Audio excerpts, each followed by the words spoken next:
કોંગ્રેસ અને ખેડૂતો દ્વારા જે રીતે થોડા સમય પહેલા ટ્રેક્ટર યાત્રા કરવામાં આવી હતી, જેની અંદર ખેડૂતોના બે ભાગલા થયા હતા અને ક્યાંક આક્ષેપ આમ આદમી પાર્ટી ઉપર લગાવવામાં આવ્યા હતા કે તેમના જ દ્વારા આ સમગ્ર કાવતરું છે તે કરવામાં આવ્યું છે.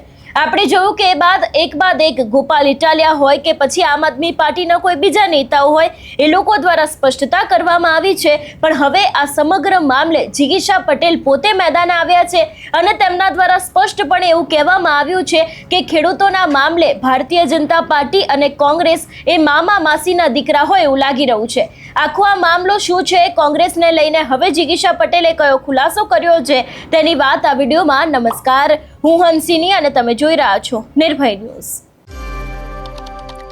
ગુજરાતમાં છેલ્લા ઘણા સમયથી આ મુદ્દો ચાલી રહ્યો છે કે ખેડૂતોના ખેતરમાં વીજપોલ નાખવામાં આવી રહ્યા છે. ખેડૂતોને જેટલું વળતર જોઈએ છે એ વળતર ચૂકવવામાં નથી આવતું અને આ જ વાતનો વિરોધ અત્યારે હાલ ખેડૂતો કરી રહ્યા છે અને તેમને સમર્થન કોંગ્રેસે આપ્યું હતું. આખી ટ્રેક્ટર યાત્રાનું આયોજન કરવામાં આવ્યું હતું, પણ આ ટ્રેક્ટર યાત્રા છે તે ક્યાંક નિષ્ફળ ગઈ હતી, કારણ કે ખેડૂતોને એવું હતું કે ગાંધીનગર ખાતે કૂચ કરવાની છે અને પહેલેથી કોંગ્રેસ દ્વારા એવું જ કહેવામાં આવ્યું હતું, પણ આ કૂચ થઈ નહીં અને જે ખેડૂતો અને જે કોંગ્રેસના નેતાઓ છે એ લોકો ગાંધીનગર પહોંચ્યા નહોતા. જો કે આને લઈને કોંગ્રેસ દ્વારા ઘણી બધી સ્પષ્ટતા તો કરવામાં આવી છે અને ક્યાંક આક્ષેપો જે આમ આદમી પાર્ટી ઉપર લગાવવામાં આવ્યા હતા, એ જ વાતને લઈને હવે જિગીશા પટેલે કોંગ્રેસને શું સંભળાવ્યું છે તે સાંભળીએ.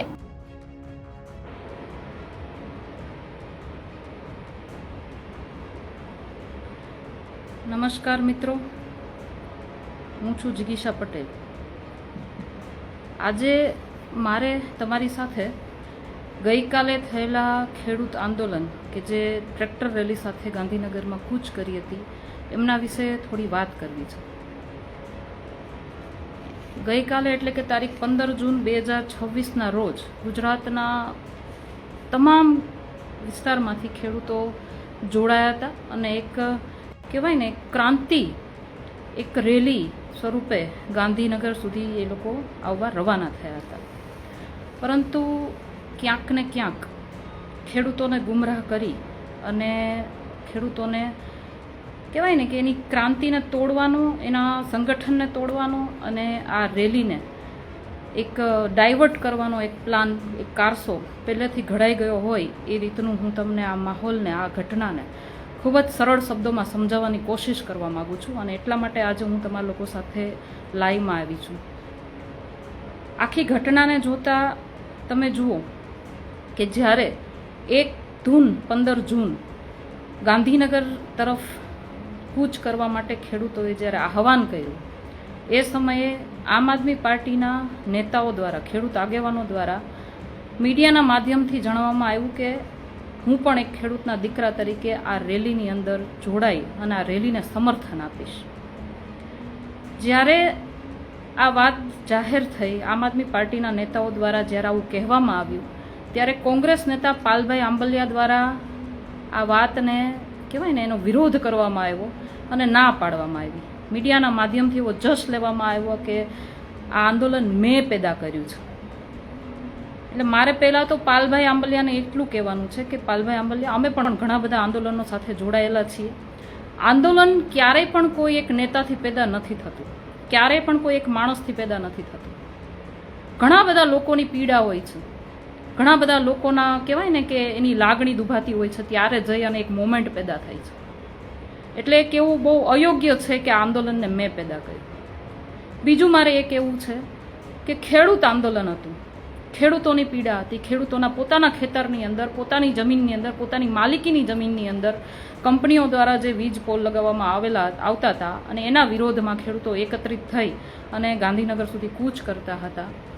તો આમ આદમી પાર્ટીના ખેડૂત આગેવાનો અથવા તો કોઈ પણ ખેડૂતોએ જો એવું આહવાન કર્યું હોય કે હું આ આંદોલનને, આ રેલીને સમર્થન આપીને હું પણ જોડાઈશ, તો એને આવકારવા જોઈએ, નહીં કે એનો વિરોધ કરવાનો હોય.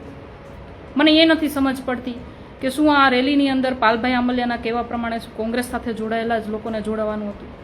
શું આમ આદમી પાર્ટીમાં રહેલા લોકો ખેડૂતો નથી અથવા એમને કોઈ પીડા નથી? એટલે આ ખૂબ કહેવાય ને કારસો પહેલેથી તૈયાર થઈ રહ્યો હતો અને એમાં આપણા ભોળા ખેડૂતો ક્યાંક ને ક્યાંક ફસાયા હોય એવી આખી ઘટના સામે આવી છે. બીજું મારે એ કહેવું છે કે આગલા દિવસે કોંગ્રેસના એક નેતા દ્વારા લાઈવની અંદર કહેવામાં આવ્યું કે શાંતિપુરા ચોકડીથી આપણે ગાંધીનગર તરફ જઈશું અને ત્યાંથી આપણે આગળ કૂચ કરીશું. એનો વિડીયો મારે ધ્યાને આવ્યો છે, હું તમને પણ બતાવવા માંગુ છું. શાંતિપુરા ચોકડી સાણંદથી સરખેજ જવાના રસ્તા ઉપર સરદાર પટેલ રિંગ રોડ જ્યાં ભેગો થાય છે ત્યાં આપણે ભેગા થઈએ છીએ. ત્યાંથી આપણે ગાંધીનગર તરફ કૂચ કરશું. તો આ ગાંધીનગર તરફ કૂચ કરવાની જે વાત હતી એ આગળથી થઈ ગઈ હતી અને મારે એના રિલેટેડ એક બીજું પણ તમને એક મીડિયાના માધ્યમથી આવેલી મારા નજરમાં એક વાત જણાવવી છે. નવજીવન ન્યૂઝ દ્વારા કહેવામાં આવ્યું છે 14 તારીખનો આ એમનું પોસ્ટ છે. 14 તારીખે રાતે જ એમને સમજ પડી ગઈ હતી કે ક્યાંક ને ક્યાંક આખી જે રેલી છે એમને ડાયવર્ટ કરી અને એને સભા સ્થળ સુધી લઈ જવામાં આવવાની છે. એમને લખેલું છે કોંગ્રેસ સમર્થિત ખેડૂત અધિકાર ટ્રેક્ટર રેલી ગાંધીનગરમાં નહીં થાય. સરકારની ખેડૂત વિરોધી નીતિઓ સામે યોજાશે વિરોધ પ્રદર્શન. અને એમને નીચે લખેલું છે રેલીના કારણે ભારે ટ્રાફિકની સમસ્યા સર્જાય તેમ હોવાથી ગાંધીનગરના સ્થાને અમદાવાદના ઓગણજ ખાતે સભા થશે. આ 14 તારીખનું એમની પોસ્ટ છે. 14 તારીખે એમને આપેલું છે. એનો મતલબ એવો થયો કે આગળના દિવસથી બધું જ આયોજન થઈ ગયેલું હતું. 15 તારીખની રેલી પહેલાં જ 14 તારીખે જો મીડિયાવાળાને ખબર પડે કે આ બધું ઓગણજમાં સભા છે, આ છે, તે છે, તો એમને એ વાત મીડિયાના માધ્યમથી લોકો સમક્ષ મૂકી પણ હતી કે આગતરા બધા આયોજન છે, આખી રેલીને ડાયવર્ટ કરવાની છે, પરંતુ ક્યાંક ને ક્યાંક આ વાત ખેડૂતો સુધી પહોંચી નહીં અથવા તો પહોંચાડવામાં આવી નહીં. સવારે ખેડૂતો શાંતિપુરા ચોકડીએ ભેગા થયા પછી પણ ખેડૂતોને કહેવામાં નથી આવતું. જ્યારે ગાંધીનગર સુધી પહોંચવામાં આવે છે એ પહેલાં ખેડૂતોને એક કહેવાય ને એક સભામાં વાળવામાં આવે છે અને આ સભામાં પછી ખરા નાટકો ચાલુ થાય છે. મારે એટલું જ કહેવું છે કે આમ આદમી પાર્ટી દ્વારા પણ આની પહેલાં એ 2-3 વાર ખેડૂતોના મુદ્દે આંદોલનો થયા છે. એમાંનું એક છે ઇકોઝોન, બીજું છે હળદરમાં થતો કડદાકાંડ. અને આ 2 આંદોલનની અંદર તમારે હાલની તારીખમાં પણ જોવું હોય તો જોઈ લેજો. સોશિયલ મીડિયાના માધ્યમથી, મીડિયાના માધ્યમથી ઘણા બધા વિડીયો તમને મળી રહેશે કે આમાં આમ આદમી પાર્ટીનો એક પણ ટોપી, ખેસ, બેનર કે ઝંડો ક્યાંય પણ તમને દેખાય નહોતો.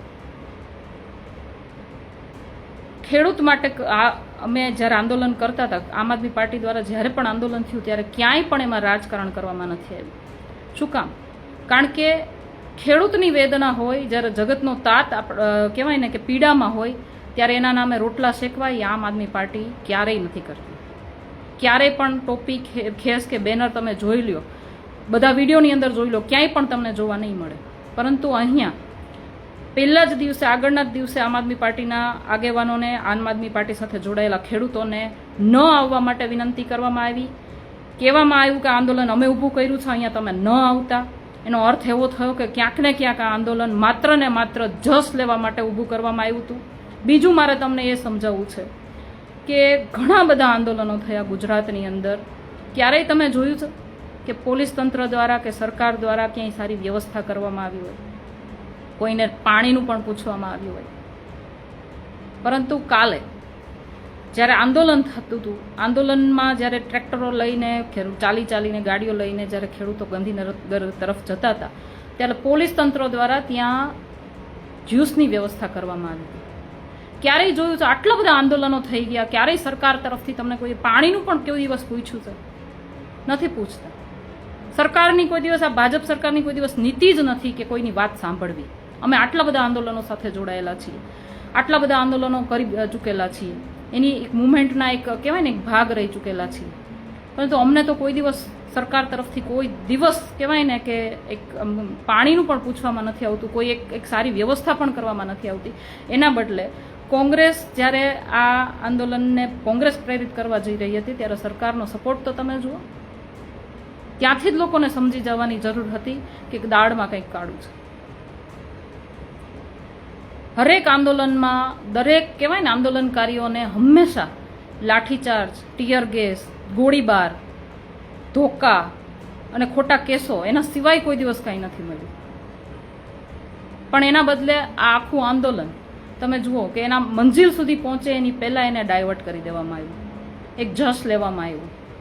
પરંતુ ક્યાંક ને ક્યાંક તમારી આ જે નીતિ હતી, કોંગ્રેસ દ્વારા કરવામાં આવેલું આ જે કારસ્તાન હતું, જો કે તમે ભાજપ અને તમે બે મામા માસીના તો છુઓ જ, તો હવે ગુજરાતની જનતા જાણી જ ગઈ છે, પરંતુ તમારા દ્વારા જે કરવામાં આવેલી નીતિ હતી એને આ વખતે પણ ખેડૂતો જાણી ગયા. આ વખતે પણ તમે તમારા કારસ્તાનમાં તમે સફળ ન થઈ શક્યા. મારે એટલું જ કહેવું છે, મારા ગુજરાતના તમામ ખેડૂતો જે છે, જે ખેડૂત ભાઈઓ બહેનો માતાઓ વડીલો જેટલા પણ લોકો મારો આ વિડીયો જોઈ રહ્યા છે અથવા તમારા સુધી મારો આ વિડીયો પહોંચે, તો મારે તમને એટલું જ કહેવાનું છે, હું પણ એક ખેડૂતની દીકરી છું. શું આપણે એટલા બધા ભોળપણમાં છીએ, એટલા બધા ભોળા છીએ, કોઈ આપણા નામે રાજકારણ કરી જાય એ પણ આપણને સમજ ના પડે? આપણે એવા લોકોને ઓળખી ના શકીએ? આપણા માટે લડતા લોકોને પણ આપણે ન ઓળખી શકીએ? એટલા બધા ભોળા છીએ. મારે તમને એટલું જ કહેવાનું છે કે હવે સમય નથી આ બધી વસ્તુને પોતાના સમયને બરબાદ કરવાનો. આજે તમે જુઓ અત્યારનો જે માહોલ છે, કે અત્યારનો જે સમય છે, આપણે નવી વાવણી કરવાનો સમય છે. આ સમયની વચ્ચે આપણે એક કહેવાય ને કે આપણી પીડા લઈ અને આપણે 2-3 દિવસ સુધી આપણા ટ્રેક્ટરોના ડીઝલ પેટ્રોલ બાળી અને આપણે ગાડીઓ લઈને આપણે અહીંયા ગાંધીનગર સુધી પહોંચે. એને એક સભા વેરવિખેર કરી નાખે. એક કોંગ્રેસની એક કહેવાય ને એક ચાલબાજી આપણને વેરવિખેર કરી નાખે.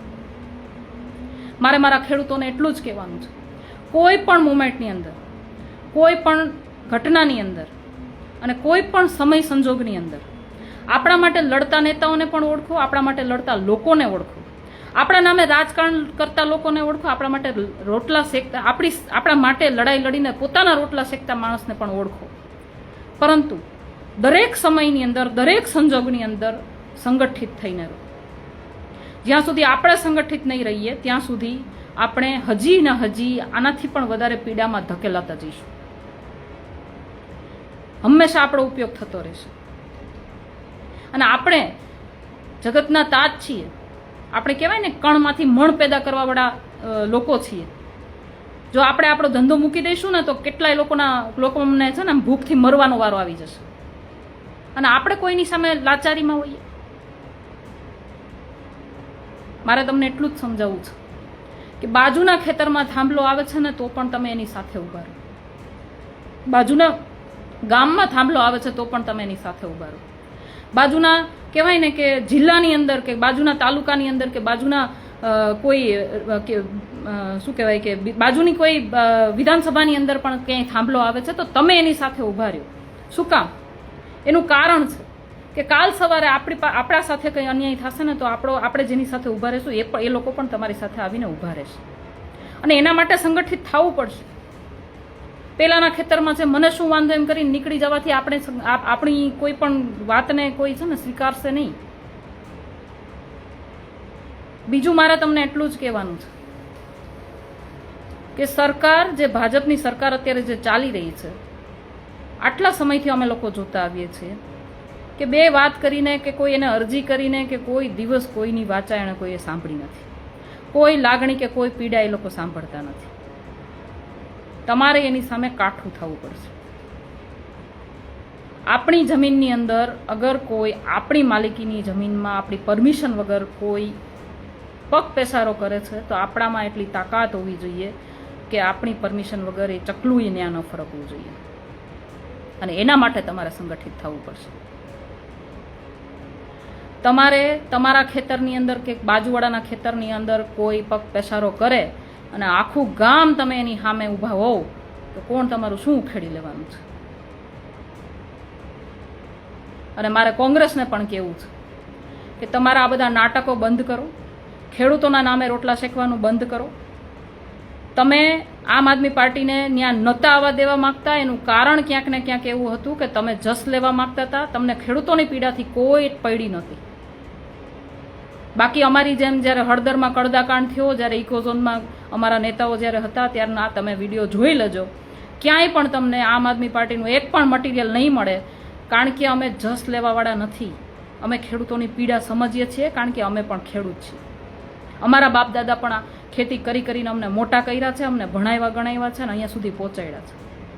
સાથે સાથે મારે શહેરમાં રહેતા ખેડૂતોના દીકરા દીકરીઓને પણ મારે કહેવું છે કે તમે આજે શહેરમાં રહેવા લાયક થયા, કે શહેરમાં તમે એક ઘર બંગલો બનાવીને રહેવા લાયક થયા છો ને, તો ક્યાંક ને ક્યાંક તમારા બાપ દાદાની મહેનત છે કે જેણે ખેતરમાં વરસાદ, ઠંડી તડકો કાંઈ પણ જોયા વગરના મહેનત કરીને મજૂરોની જેમ મહેનત કરી અને તમને છે ને ત્યાં સુધી પહોંચાડ્યા છે.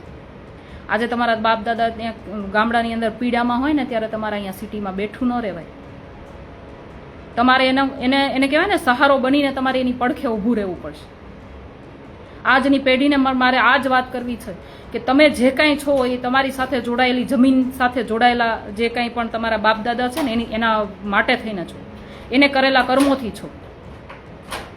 એટલે એમને જ્યારે જરૂર પડે ને ત્યારે શહેરમાં તમારી નોકરી ધંધો મૂકીને તમારે જવું પડે ને તો જાજો, કારણ કે તમારું પેટ છે ને એનાથી ભરાય છે. કોઈ ફેક્ટરીમાંથી રોટલીઓ નથી બનતી, કોઈ ફેક્ટરીમાં અનાજ નથી ઉગતું. અંતે હું એક જ વાત કહેવા માંગીશ મારા ગુજરાતના તમામ ખેડૂતોને કે કંઈ પણ થઈ જાય, સંગઠિત રહો. સંગઠનની તાકાત શું છે એ હજી તમે લોકો નથી જાણતા. અને તમારા નામે કોઈ રોટલા શેકવા આવે તો એનો બહિષ્કાર કરવાનું પણ ન ભૂલતા. જય હિન્દ, જય ભારત.